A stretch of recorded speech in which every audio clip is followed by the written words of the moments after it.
నాకు అర్థం కానిది ఏంటంటే చాలా చులకనగా అర్థం కానిది ఏంటంటే వాడు పిరికోడు పిరికి సన్నాసి ఇవన్నీ కూడా మాట్లాడుతున్నారు. ఇప్పుడు ఓడిపోయి ఉన్నారు కాబట్టి బాగుంది. ఇంతకీ జగన్ అనేటువంటి వాడిని జైల్లో పెట్టాలని సోనియా గాంధీ ఎందుకు అనుకుంది? భయం. కానీ ఎమ్మెల్యేలు అతని వెంట ఉండడానికి ఎందుకు సిద్ధపడ్డారు? సోనియాని కూడా నమ్మకుండా. వాడికి 150 మంది ఎమ్మెల్యేల సపోర్ట్ ఉంది. అది చివరికి ప్రభుత్వాన్ని తన చెప్పు చేతల్లో నుంచి జారిపోతుందని జగన్ని జైల్లో పెట్టించింది అంటే అతను శక్తివంతుడా బలహీనుడా?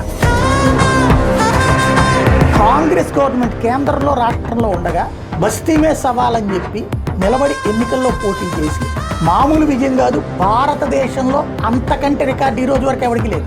5,45,000 మెజారిటీ. ఈ జీవితంలో ఏ రోజు వారు మెజారిటీ మీకు రాలా.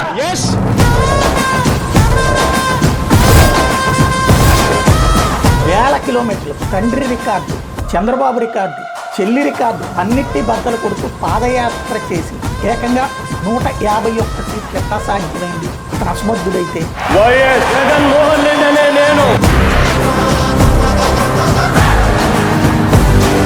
అతన్ని భారీగా దెబ్బ కొట్టగలిగారు, నో డౌట్. అందులో మళ్ళీ ముగ్గురు కలిస్తేనే కుదిరింది. అక్కడ ముగ్గురు కలవాల్సి వచ్చింది డైరెక్ట్గా. పరోక్షంగా కమ్యూనిస్టులు కాంగ్రెస్ కూడా ఆఫ్టర్ ఆల్ జగన్లో ఏముందని 6 కలవాల్సి వచ్చింది. ఆఫ్టర్ ఆల్ 11 సీట్లు, ఓన్లీ 40% ఓట్లు మనం అంటున్నాం కదా. 30% ఓన్లీ అనిపించింది. కానీ ఇంతకుముందు తెలుగుదేశానికి ఉంది 40%, ఇతనికి ఉన్నది 40%. పదే పదే అతను వస్తే అతను ఉంటే రానంటున్నారు పారిశ్రామికవేత్తలు. విధ్వంసకారికి అతని జీవితంలో రానియకూడదని చంద్రబాబు, పవన్ కళ్యాణ్ పదే పదే మాట్లాడుతున్నారు.